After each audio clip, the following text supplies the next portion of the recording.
Entonces, nivel de lesión. Si tengo yo lesión en el lóbulo frontal, puede ser la región prefrontal o cara externa o cara interna. Prefrontal, decíamos, el síndrome prefrontal, ¿no es cierto? Prensión manual, succión, palmo, toda esa historia, que la vimos ya hace un ratito.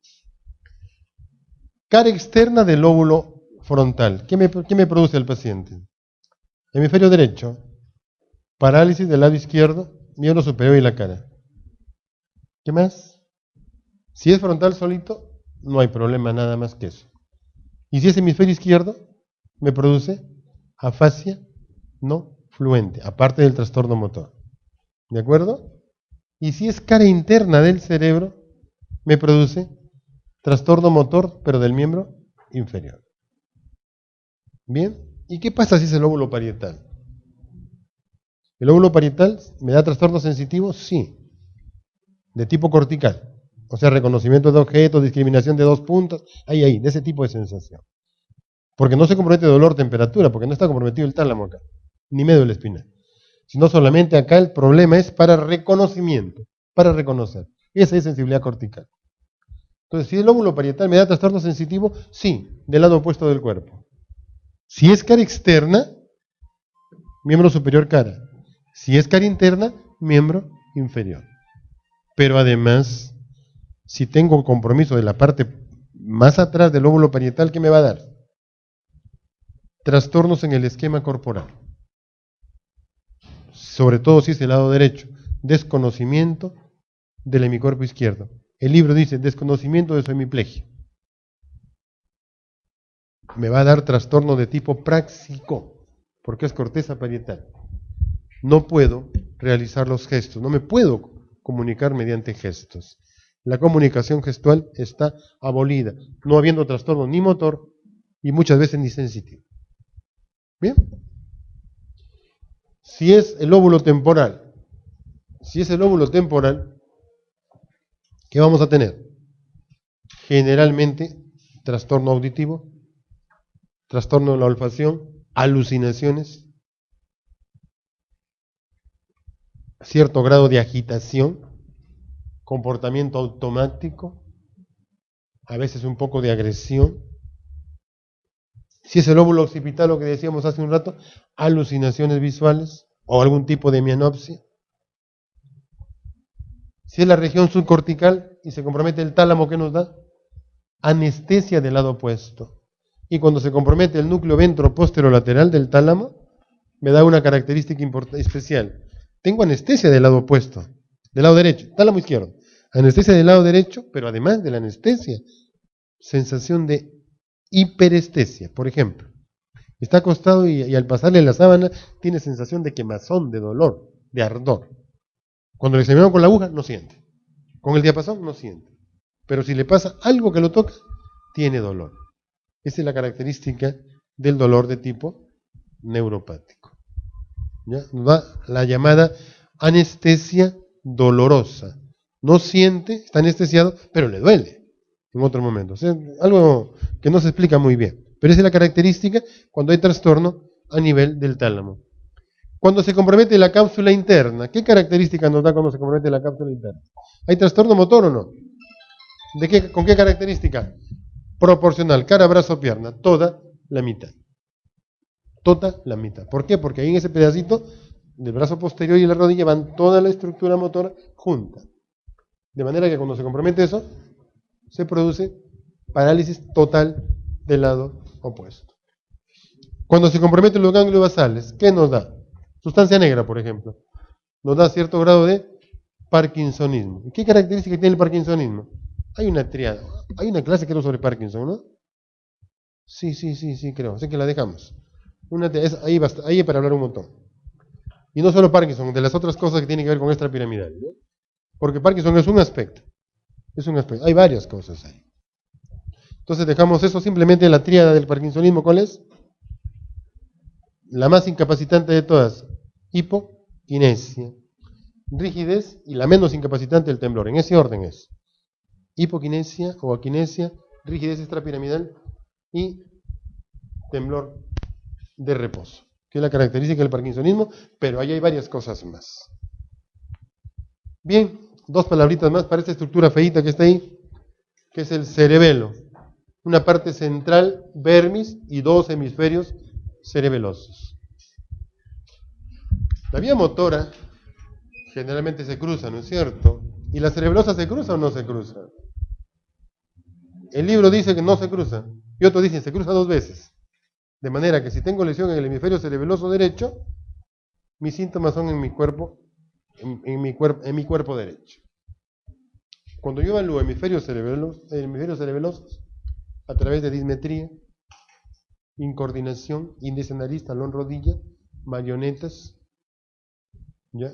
Y cuando se compromete el vermis aquí, mi trastorno cerebeloso se manifiesta fundamentalmente en la región axial. ¿Hay ataxia o no hay ataxia? Hay 2 tipos de ataxia, ¿recuerdan eso? Hay una ataxia cerebelosa, la del borrachito, ¿no? Pero hay otra ataxia diferente. Me paro acá y tengo que estar mirando a cada rato para sentir que el piso está ahí. Cuando tengo trastornos en cordón posterior de la médula espinal, me da la llamada ataxia sensitiva. Si yo quiero caminar, tengo que mirar así. Cierro los ojos y me caigo. Esa es ataxia sensitiva. Y la del borrachito, pues, la voz escandida y todo eso, ¿no? Son los 2 tipos de ataxia. Entonces, resumo esto. Vermis se manifiesta con trastornos a nivel axial, tronco. Y hemisferios cerebelosos con lesión en mi cuerpo. Hemisferio cerebeloso derecho en mi cuerpo derecho.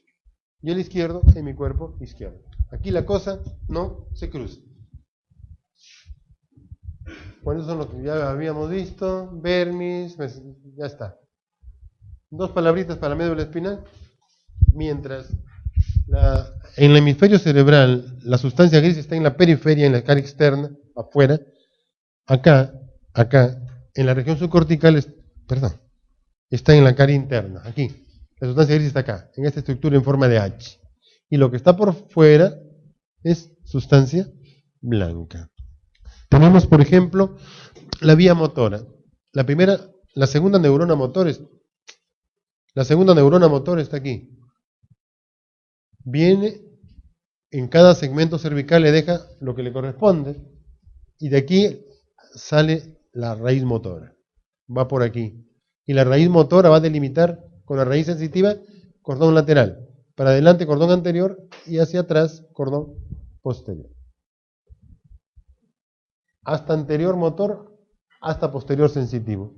Conducto del epéndimo, región periependimal. ¿Estamos? Entonces aquí esto es sustancia blanca. Y esto es sustancia gris. ¿Bien? Lo mismo.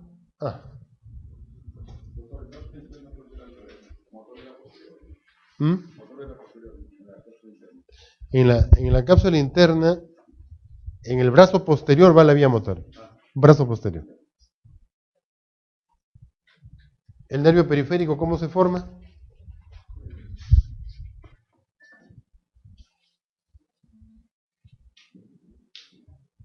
La segunda neurona motor está aquí, emite un axón. El ganglio de la raíz posterior capta el estímulo de la periferia y lo dirige acá. Entonces, este nervio periférico va a contener fibras de acá y le da fibras a este de acá. De manera que cuando se compromete el nervio periférico, y se va a distribuir de este modo. Las raíces se van a distribuir, en fin, en troncos, en plexos, en fin. De manera que cuando yo corto generalmente una raíz cualquiera, va a tener porción motora y porción sensitiva. ¿De acuerdo? Casi siempre. Excepcionalmente hay zonas del nervio periférico que tienen solamente motor y tienen solamente sensitivo. ¿Ven? ¿Qué pasa cuando yo lesiono el cordón posterior de la médula espinal? En el cordón posterior de la médula espinal, ¿quién va? Sensibilidad vibratoria. Del mismo, cuando yo examino la sensibilidad vibratoria y tengo un paciente con lesión en el lado derecho de la médula espinal, cordón posterior, ¿sí? La lesión los trastornos sensitivos para sensibilidad vibratoria ¿Son del mismo lado o del lado opuesto? Mismo lado. ¿Por qué el lado opuesto no? Porque se cruzan en la parte media de bulbo recién. ¿De acuerdo? Y dolor, temperatura, mismo lado o lado opuesto. Lado opuesto, porque se cruzan en el mismo segmento. ¿De acuerdo? ¿Bien? Bien. Continuamos, ¿cierto? Sí, hasta las 11. Ya. Oye, esto es un montón, ¿eh? Lo que sigue. Bien, seguimos en lo mismo. Seguimos en lo mismo, pero córtico espinal ya lo revisamos. Al ver el músculo y toda esa cosa. Así que vamos a pasar un poquito más rápido esto. Bien, seguimos en lo mismo y con anatomía. Y para localizar cosas. Córtico espinal. Bien. Entonces tenemos... Ya, seguimos, ¿no es cierto? Bien, la vía motora. La vía motora o córtico espinal tiene dos células. La primera que veíamos hace un rato que está en la corteza cerebral, ¿dónde está? El lóbulo frontal, ¿no es cierto? En la circunvolución frontal ascendente. En la cara externa, miembro superior y la cara interna, el miembro inferior. ¿Y la segunda neurona dónde está? En la médula espinal.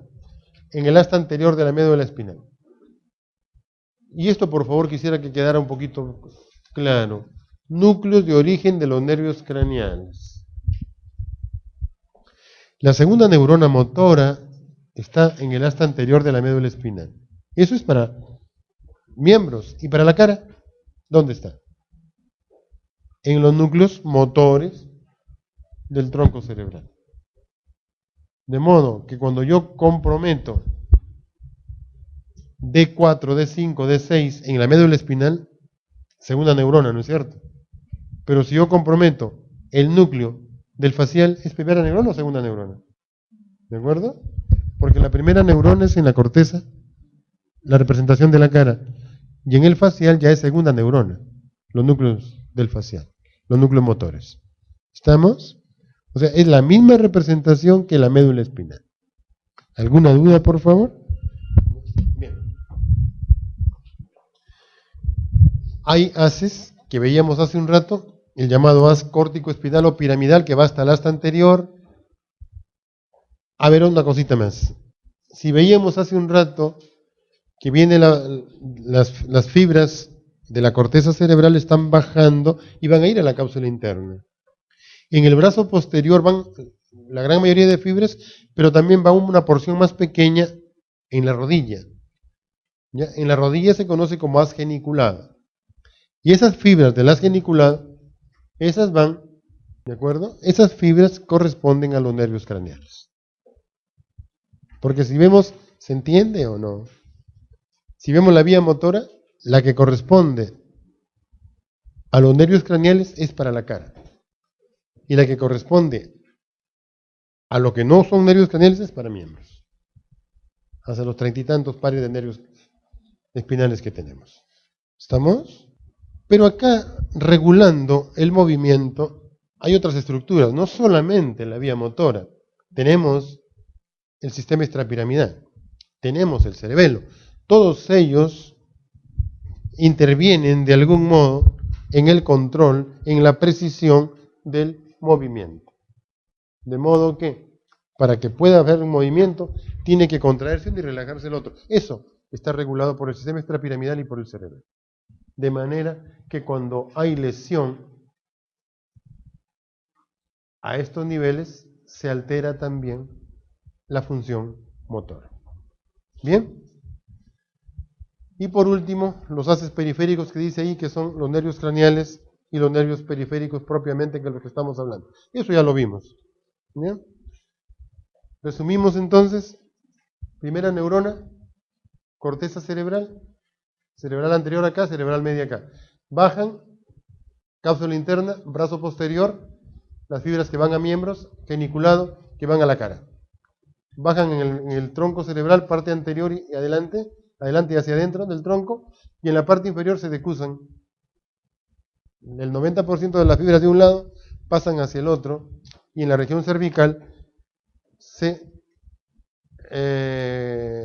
forman parte del haz córtico espinal lateral. Bien. Dice la neurona motora superior proporciona movimiento voluntario, trofismo, todo. Bien. Hasta acá todo eso ya lo hemos visto. ¿Qué pasa si yo afecto la neurona motora, la córtico espinal? Lógicamente me da trastorno motor. Hay debilidad. Dependiendo de la intensidad, puede ser una parálisis total o puede ser una paresia. Pero además, pueden haber movimientos involuntarios, ¿eh? Y puede haber algún grado de trastorno de tipo atáxico, dependiendo lo que esté comprometido. ¿Por qué? Porque la vía motora tiene conexiones con extrapiramidal y con cerebelo. ¿Ya? No olvidemos eso. Simplemente describir algunos términos. Hemiplegia, totalmente la mitad de del cuerpo se compromete. Monoplegia, se compromete un miembro. ¿En qué situaciones nos puede dar una monoplegia? ¿En cuáles, por ejemplo? Parálisis solamente de un miembro. Cuando se compromete la corteza cerebral y la cara interna, sobre todo, se compromete el miembro inferior, ¿no? Cuando se compromete la corteza, a veces es muy selectivo y no hay mucho compromiso de la cara y se compromete la cara externa del cerebro, no puede dar un trastorno fundamentalmente en el miembro superior, pero no es lo habitual. La hemiplegia generalmente es un trastorno hemisférico o de tronco cerebral. Paraplegia, miembros inferiores, generalmente por lesiones medulares, dorsal o lumbar. Generalmente por lesiones medulares. ¿Alguna vez una lesión hemisférica nos puede dar una paraplegia? Sí, pero no es frecuente. Por ejemplo, si tengo una neoplasia en la cara interna de los hemisferios, en la cara interna de la región frontal, acá, entonces me compromete ambas caras internas del lóbulo frontal. Ahí me va a comprometer las zonas que tienen que ver con el miembro inferior. Eso nos puede dar una paraparesia y ocasionalmente una paraplegia. Cuadriplegia o tetraplegia, característico de lesiones medulares altas, cervicales o dorsal superior, o lesiones de tronco cerebral. Lesiones de tronco cerebral muchas veces nos dan cuadriplegia. Entonces puede haber un síndrome por lesión de la primera neurona, de la segunda neurona, de la placa neuromuscular o por lesión. No. Pero otro doctor les hace creo esa clase. 2 palabritas nada más. Primera y segunda neurona vamos a ver ahorita con detalle. Placa neuromuscular. Característico de la miastenia gravis. Generalmente se presentan o se comportan con debilidad muscular que se presenta en forma progresiva en el transcurso del día. Muchas veces las personas se despiertan bien, conforme pasan las horas aparece diplopia, tosis palpebral y progresivamente disminución de fuerza. Algunos con disminución severísima de fuerza, otros más o menos regular. Dependiendo del tipo de miastenia, de la intensidad del compromiso, son las manifestaciones clínicas, pero se presentan en el transcurso del día. Esto, muy posiblemente por trastornos en los receptores de acetilcolina. Hay acetilcolina ahí, pero no se puede usar. Generalmente esa es la forma como, o ese es el mecanismo por el cual se presenta esto. Bien.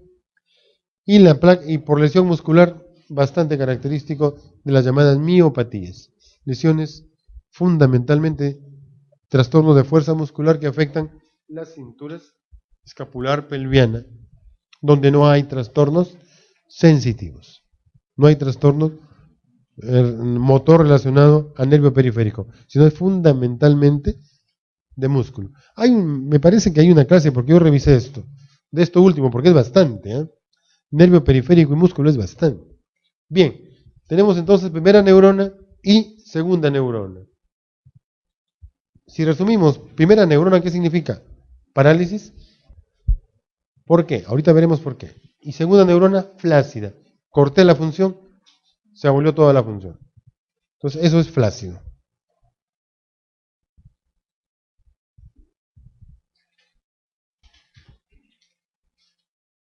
Ya. Primera neurona. Entonces, característicamente, ¿hay parálisis? Sí, señor, parálisis. ¿Cómo es la parálisis? Lo que hemos visto hace un rato. Si es corteza cerebral tiene esta característica, si es cápsula interna tiene esta característica, si es tronco cerebral tiene esta característica. Hasta ahí estamos. Pero ¿qué característica propia la parálisis? ¿Qué función tiene la primera neurona y la segunda neurona? La segunda neurona, la medular, la córtico-espinal, es muy loca, es hiperactiva. Si la dejamos solita hace un montón de cosas ahí. ¿Qué hace la primera neurona? Regula el efecto de la segunda neurona. Entonces, la primera neurona, como la segunda es muy hiperactiva, la regula en su función. ¿Qué pasa si yo corto la primera neurona? Se exacerba la función de la segunda. De manera que cuando hay lesión de primera neurona aparece esto. Hipertonía, hiperreflexia, espasticidad, todo en exageración. Los reflejos que normalmente ustedes que son jóvenes fue un reflejo de 3 cruces, ¿no? ¿Cómo es eso? Por ejemplo, me estimulan 0, no hay ninguna respuesta, no hay nada de reflejo. Nada, 0. 1, 2, 3, vivo, 4, mi mano, y 5, clonos. La forma que vamos a regular de 0 a 5. 0 no hay ninguna respuesta. 1, una respuesta leve. 2, la respuesta común. 3, bastante vivo. 4, respuesta policinética, o sea, el reflejo, esta es la respuesta, pero mi mano hace esto. O sea, hay respuesta en sitio que no le corresponde. Eso es respuesta policinética. Y 5, clonos, movimiento persistente, es el grado más exagerado de reflejo. Entonces, la forma, ¿cómo evaluamos el reflejo? De 0 a 5. Cuando hay lesión de primera neurona, los reflejos están bastante vivos. Hay hiperreflexia que puede ser muy severa. Una hiperreflexia que puede ser de 3, puede ser 4 con respuesta policinética o 5 con clonos. Clonos es el grado más alto de hiperreflexia. Son movimientos involuntarios persistentes. Bien. Entonces, cuando tenemos lesión de la primera neurona, está exagerado todo, aparte de la debilidad. ¿Ya? Hay hipertonía, hay hiperreflexia, espasticidad, puede haber clonos, característicamente signo de Babinski. La planta del pie, me rascan la planta del pie, esa es la respuesta normal, me rascan un poquito secundaria, esa es la flexora, normalmente esa es la respuesta, ¿no? Pero cuando tengo trastorno motor córtico espinal, cuando me hacen esto, se separan mis dedos y el dedo gordo se va para atrás. Es la característica del signo de Babinski. ¿Por qué se encuentra ahí? No sé. No se sabe. La fisiopatología del signo de Babinski pasaron muchísimos años y hasta ahora no se puede explicar. No se sabe por qué. ¿Ya? Pero el signo de Babinski, pues, a veces es lo único que encontramos en un paciente con trastorno córtico espinal. Encontramos un Babinski y no encontramos más. Es muy importante examinar con detalle, con mucho cuidado al paciente. Así como hay signos en más exagerados, hiperreflexes, hay signos en menos también. Por ejemplo, esto, arreflexia cutáneo mucosa. Los reflejos cutáneos, normalmente, por ejemplo, cutáneo abdominales, cremasteriano, cuando hay trastorno córtico espinal, desaparecen. ¿Ya? Así como hay hiperreflexes, plasticidad, todo eso, también desaparecen los reflejos cutáneos. Puede haber trastornos de automatismo medular.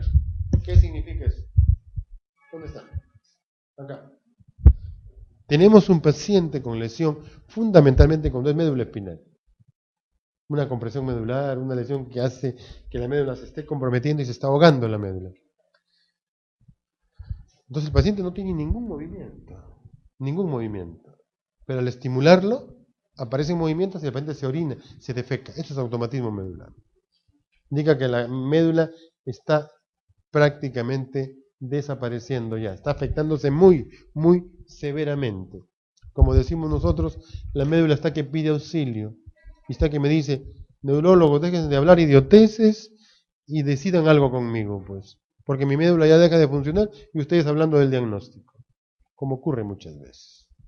Tenemos un paciente con un mal de Pot. Hay mi hospital ahorita. Ahorita, yo vengo del hospital, ayer tuvimos una bronca ayer, pues. Desgraciadamente yo soy el jefe de servicio de ahí de neurología del Hospital 2 de Mayo. Y había que decidir cosas ayer. Entonces, tenemos una reunión con los neurocirujanos, ¿no? Y él me dice, pero aclárame el diagnóstico. Perdón, chicos, iba a decir otra cosa. Hoy le digo, opéralo y después le aclaramos el diagnóstico. La médula se está muriendo. Y si no lo operas, si no lo liberas, en 2 días, 3 días ya no va a haber función medular. ¿Qué diagnóstico quieres en 2, 3 días cuando ya la médula no funciona? Opéralo y si nos equivocamos, pues ahí lo corregimos, pues. Pero mira, sea un tumor, sea un POT, lo que sea, hay que liberar la médula espinal. Ahí aparece el automatismo medular. Cuando la médula se está muriendo, se está ahogando y tenemos que solucionarlo cualquiera sea la causa, ¿no? Cualquiera sea la causa, tenemos que proceder a liberar la médula espinal porque lo poquito que queda hay que tratar de salvarlo. Y de repente podemos salvar un poquito más. Ahí aparece el automatismo médula. Bien. Otra cosa aparece también sincinesias. Ahí está, sincinesias. Tengo un paciente que tiene parálisis del lado izquierdo del cuerpo. Totalmente paralizado. Mueva la mano, imposible. Paralizado total. Bien. Entonces, le hacemos, mueve su mano derecha, pero con fuerza, fuerte. ¿Cómo se mueve la mano izquierda también? La paralizada, cuando haces, se cierra también. Eso se llama sincinesia por imitación. ¿Por qué ocurre eso? Tampoco lo sabemos. Hay un montón de cosas que no sabemos acá. Muchas. Creo que más cosas no sabemos de lo que sabemos. Se dice por ahí que lo que sabemos del sistema nervioso solamente es 20-30%, no sabemos más. Por eso que hay muchas, tenemos un campo de investigación soberbio en este momento. Bastante investigación. Al que le interesa esas cositas, yo ya dejé de ser médico, yo me dediqué a investigación hace varios años. Ya no soy médico yo. Bueno, no me ha ido tan mal. Bien, no, pero... Sí, es una cosa interesante. Estoy investigando en este momento esclerosis múltiple, Parkinson, infarto cerebral, insomnio, varias cosas. Siempre tuve uno, pero ahora la cosa se complicó mucho ya y ahora tengo 4 o 5 proyectos. Yo hago la investigación de neurología de la Universidad de California acá en el país. Entonces nos dedicamos ya a 100% a eso, que ya pacientes casi solamente lo del hospital, ya otras cosas no podemos. Y las clases, yo solamente hago clases teóricas, ya no hago práctica, ya no puedo, el tiempo ya no da. Bueno, una cosa por favor, no olvidemos nunca, chicos, no olvidemos nunca esto. Se mantiene la acción trófica del músculo. Primera neurona, no compromete el trofismo. Y si se compromete, por ahí dicen que es porque no se usa. ¿Será verdad? No sé. Pero si se compromete, el trofismo es mínimo. Generalmente no hay trastornos en el trofismo. Escasa atrofia muscular. Bien, eso lo vamos a diferenciar con lo que sigue. Bien, ya eso lo hemos visto. El grado de parálisis es variable, lesión cortical, subcortical y todo eso. Segunda neurona, eso es.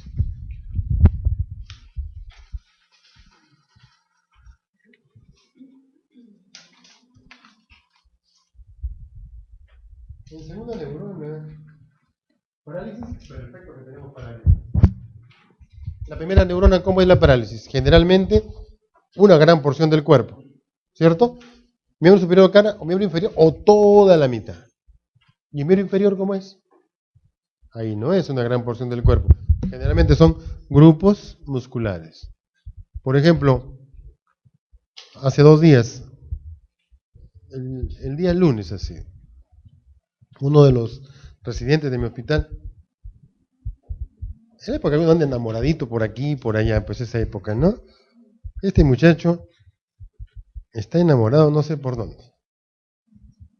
Y resulta que él el día sábado se quedó hasta muy tarde y ya no había cómo volver.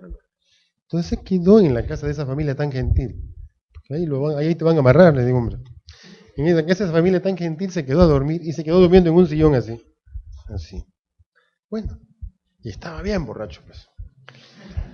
Y cuando uno está borracho está descerebrado, ¿eh? Porque si estás dormido, te mueves, pero con alcohol encima no te mueves. Es como si estuvieras en coma.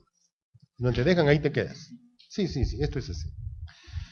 Y este caballero se habrá quedado dormido como a las 2 de la mañana quizá.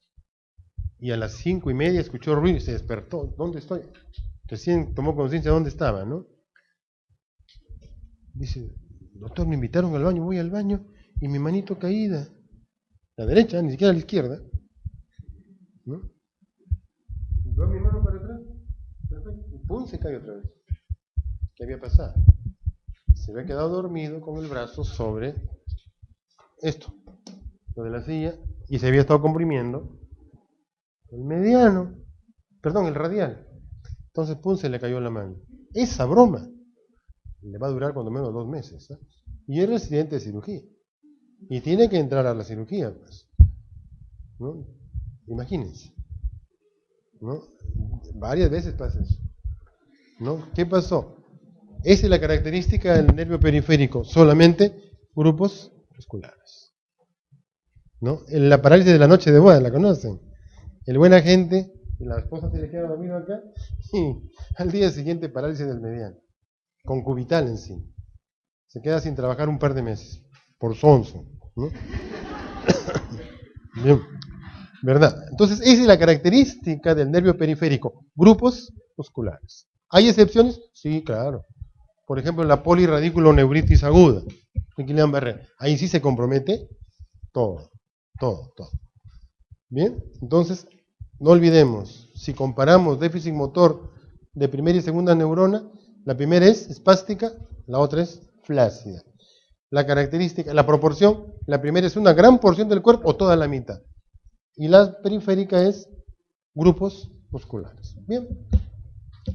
Entonces, si yo comprometo la primera neurona, ¿qué hace la primera neurona? La primera neurona regula la función de la segunda, ¿no es cierto?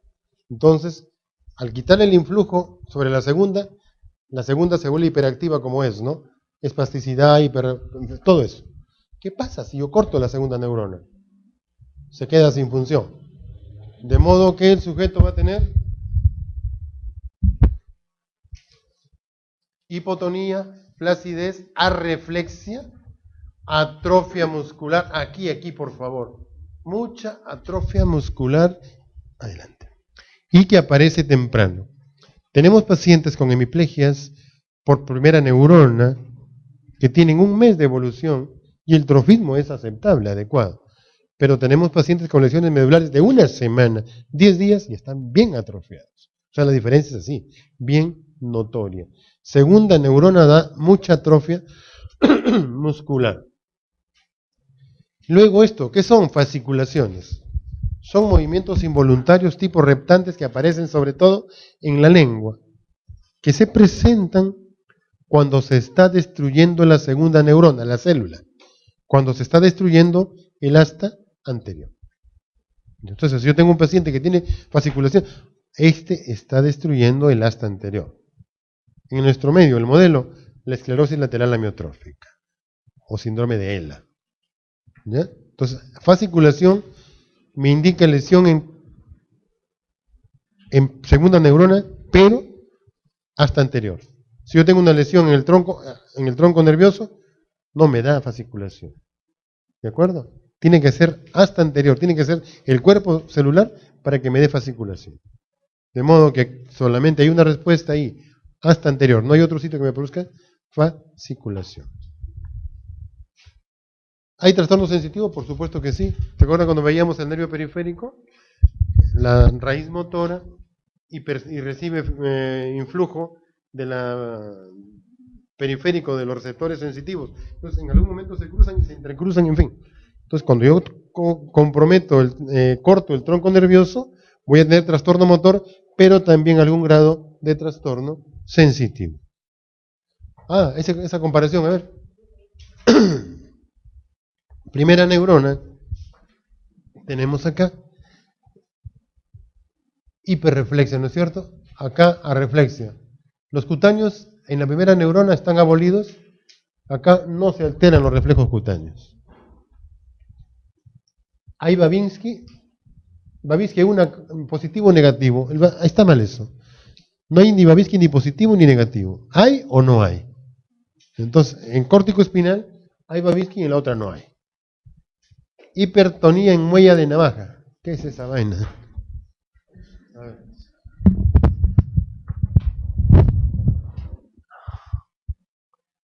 La espasticidad. El paciente está con una parálisis, está hemipléjico, está en esta posición. ¿Sí? Entonces, cuando yo le hago el movimiento para acá, no tengo ningún problema. Pero para extenderlo hay resistencia. Eso se llama espasticidad o hipertonía en muelle de navaja. Conforme sigo haciendo el movimiento, va cediendo. Por eso le llaman muelle de navaja, porque va cediendo. Eso es espasticidad. Vamos al extrapiramidal. El extrapiramidal está igualito así. Pero no está así. El extrapiramidal está rígido para todo lado. Para todo lado. Dificultad para flexionar, para extender. Para flexionar, para extender. Y conforme sigo moviéndole el brazo al viejo, cada vez lo comprometo más. Entonces, aparece rueda dentada. ¿Ya? Esa es la diferencia entre espasticidad y rigidez de tipo extrapiramidal. La espasticidad cede conforme hacemos el movimiento. Y la espasticidad solamente es un rango de movimiento nomás. Mientras que la rigidez extrapiramidal es para todo tipo de movimiento y conforme hacemos el movimiento cada vez compromete más. ¿Listo?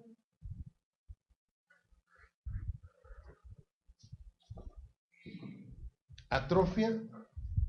Puede haber una ligera atrofia o no hay en córtico espinal, pero acá en periférica es severa la atrofia. Puede haber trastornos esfínterianos en primera neurona y en periférico no. Pero si tenemos trastorno aquí donde dice cola de caballo, ¿recuerdan? Caudequina, raíces sacras, esta localización. Si tengo trastornos aquí, definitivamente voy a tener trastorno para la producción urinaria y rectal, con toda seguridad. Y si me compromete las raíces sacras, me va a dar eso. Y la anestesia sencilla de montar, el trastorno de Caudequina.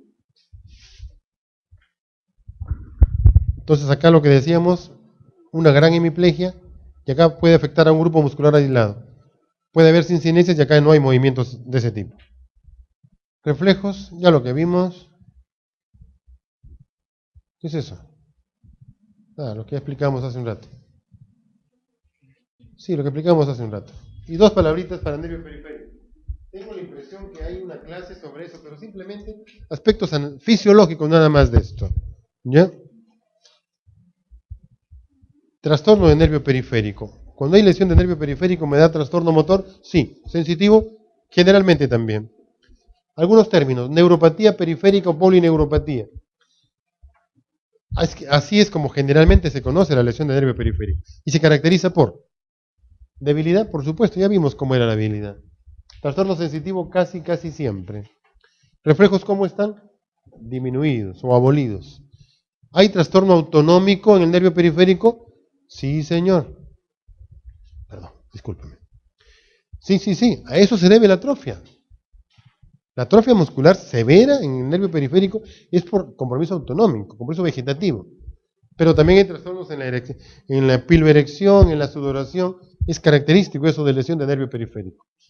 Y si comprometo el asta anterior, me da fasciculación. Hay otro trastorno que es mononeuropatía. Qué bueno una mononeuropatía. Parálisis de la cara, una parálisis facial, parálisis de un oculomotor, parálisis radial, parálisis del mediano, del peroneo, en fin. Son cosas que de todas maneras se van a recuperar. En mayor o menor grado, que no tiene mayor significación.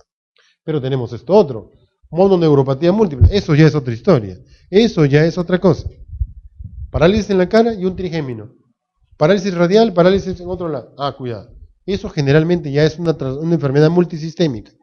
Lupus, diabetes, alguna trastorno reumatológico, generalmente. Entonces, la mononeuropatía múltiple sí nos preocupa a nosotros, porque ahí la cosa es severa. Neuritis, ya no vemos eso hace mucho tiempo. Ustedes creo que no lo verán nunca. Yo habré visto 2 o 3 pacientes nada más, con lesión inflamatoria por lepra. Y no acá, sino fue en la selva que los vimos. ¿No? Es una lesión inflamatoria con dolor y con anestesia, que se presenta por lesión fundamentalmente en nervios de tipo sensitivo.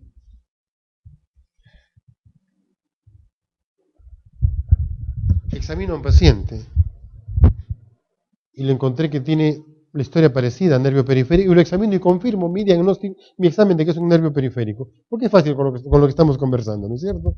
¿Cómo hacer el diagnóstico? Entonces, pero yo no adivino, y menos soy un genio. Y me equivoco, muchas veces me equivoco. El que no trabaja, ese no se equivoca nunca. Pero el que trabaja, sí se equivoca, con toda seguridad. No hay nadie que no se haya equivocado nunca. Nadie. Salvo que se dediquen a huevear, pues. ¿No? Ahí sí, ahí sí. No los que hablan nomás y hacen eso, ellos sí, ellos no se equivocan. Pero el resto nos equivocamos, y bastante, bastante.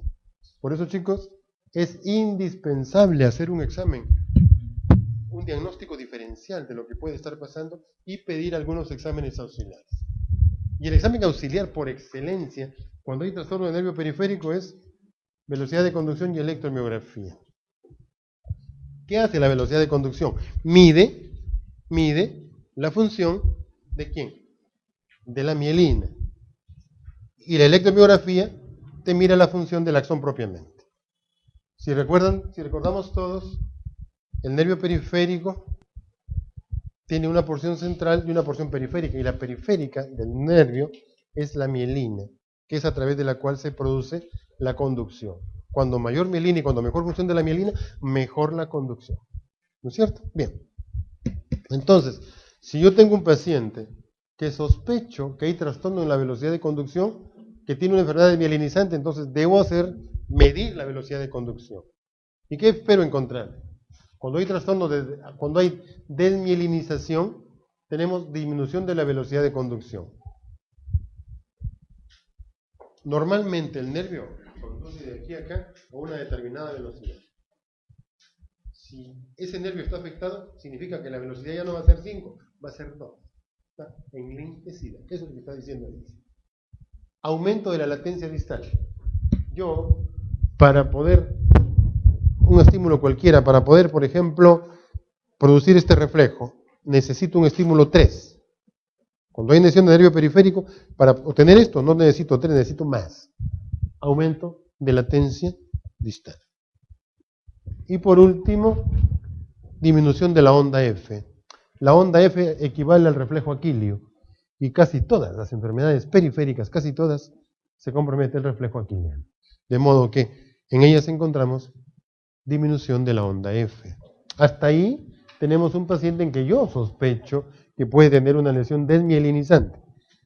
O sea, una lesión fundamentalmente de mielina. Pero si tengo otro en que sospecho que hay una desnervación, o sea, lesión del tronco nervioso propiamente, del axón, ahí sí necesito colocar la agujita. Necesito hacer una electromiografía que me va a indicar denervación, potenciales de fibrilación, ondas positivas. Las ondas positivas aparecen solamente en movimiento, pero aquí las encontramos en reposo. Encontramos potenciales de fibrilación que no tienen por qué haber. Y por último, el potencial de unidad motora, la unidad motora, así más o menos, ¿no? Entonces la encuentro acá, una unidad motora de este tamañito, totalmente disminuida. ¿Ya? Eso me está indicando que hay probablemente un trastorno de segunda neurona motor. Bien, y lo que sigue ya es muy importante hacer una biopsia de nervio periférico y algunos estudios de laboratorio, algunos estudios. Y le damos vitamina B a todo el mundo porque no sé qué hay que dar, ¿no es cierto? La moda es esa, ¿no? Vitamina B a montones a todo el mundo, esa gran mentira, ¿no? Vitamina B y tiamina es decir, el que tienen trastorno por tiamina nomás, pero no el resto. ¿Para qué necesitamos estar dando esas cosas al paciente? Al paciente hay que explicarle, usted tiene probablemente tal cosa, y para eso ahorita no tenemos ningún tratamiento. Doctor, pero me han dicho que Neurobión, ¿quiere tomar Neurobión? Pero porque usted quiere, ¿eh? De repente le va a ayudar en algo, pero no. ¿No? Ahora, si tengo uno bien ansioso, le doy Neurobión, pues aparte porque él me pide, porque a ese le digo y va a mejorar seguramente. Si es muy ansioso. Sí, no olvidemos que el aspecto orgánico de la enfermedad más o menos es un 50-60%. Y el 40% hay un componente psicológico bien importante. Yo lo aprendí felizmente muy temprano porque yo hice psiquiatría también. Yo me hice neurólogo por accidente, yo debí ser psiquiatra, porque a mí lo que me gusta es psiquiatría. En psiquiatría, el loquito que está en la calle tirando piedras, bien llevadito, está haciendo clases así ahorita o acá sentado escuchando clases. Pero la hemiplegia se va a quedar hemipléjica siempre, pues, ¿no? En cambio, la psiquiatría te da mucha satisfacción de la psiquiatría. A mí me gusta mucho. Pero bueno, cuando le dije a la gente, soy psiquiatra, se fueron. Así que soy neurólogo mejor, pues. Entonces, como neurólogo sí tengo trabajo. Porque como psiquiatra no tendría trabajo, ¿no? Bien, y con esto vamos a terminar. Raíces. C5. ¿Qué hace la C5? Muy sencillito es eso. C5. El deltoides. ¿Cómo es el deltoides? ¿Qué cosa hace el deltoides? El deltoides hace esto, ¿no? La abducción. Entonces me opongo a esa función, que es lo que están haciendo allí. Esto. Y el tendón del bíceps, o sea, el reflejo bicipital. Y la sensibilidad está aquí. Tenemos acá C5, C6, C7, C8, D1. Vamos del brazo y vamos bajando. C5, C6, C7, C8 y D1. Ese esquemita aprendámoslo porque es interesante. Bien, C5, C6, la extensión dorsal de la mano. ¿Ya? Entonces yo hago esto y alguien me examina haciendo el movimiento opuesto. Y acá tenemos el estilo radial. Y C6 está aquí. C7, la flexión de la muñeca. Y el nervio, el tricipital. C8, flexión de los dedos de la mano. Acá no hay ningún reflejo y la sensibilidad está por acá, pues, ¿no? C9, interóseos, apertura de los dedos de la mano. ¿No? Perdón, C9 dije, ¿no? Qué bárbaro. D1. Acá tenemos el plexo braquial, lo que decíamos hace un rato. La distribución y redistribución de las diferentes raíces. L4. Aquí es importante esto, por favor. L4. El nervio, el reflejo patelar, ¿no es cierto? L4. No es L5, es L4. ¿Ya? Y miren acá. Tibial anterior, inversión del pie. Estoy muy ocupado, yo tengo que tener un paciente urgente, pero tengo que irme. No. Dile bueno, paciente. También necesito eso. Eso se le come. Una hernia L4, L5, imposible que pueda caminar en el imposible. S1, un punto de piso.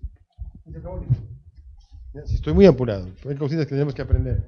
¿Ya? Entonces, L4, miren la posición del pie. Flexión dorsal del pie. ¿Ya? Flexión dorsal del pie. Aquí examinamos sobre todo los músculos tibiales anteriores. Y el tendón, el reflejo rotuliano. L5. Antes, L4 era flexión dorsal del pie. L5 es de los dedos. ¿Ya? De los dedos. Iba a decir L6. S1, ustedes miren, S1 es el sujeto que camina en punta de pies. En punta de pies. No olvidemos eso. ¿Ya? Y S1 siempre hay que examinar el reflejo aquiliano. Muchas enfermedades tienen característicamente compromiso en el reflejo aquilino. Por supuesto el tendón de aquí, el reflejo aquiliano. Bien, ese caballero que está allí, se le está pidiendo que se pare en talones. Con el pie derecho lo puede hacer con el pie derecho lo puede hacer con el izquierdo no. ¿Dónde está la lesión? ¿Hay lesión o no hay lesión? ¿Quién camina en talones? L4. Entonces el problema está en L4 de la izquierda. Porque no puede caminar en talón. No puede pararse en talón. Solamente lo hace en el lado derecho. Y el otro, que lleve sus pies hacia abajo, la punta del pie. Lado derecho bien y el otro no. S1 del lado izquierdo.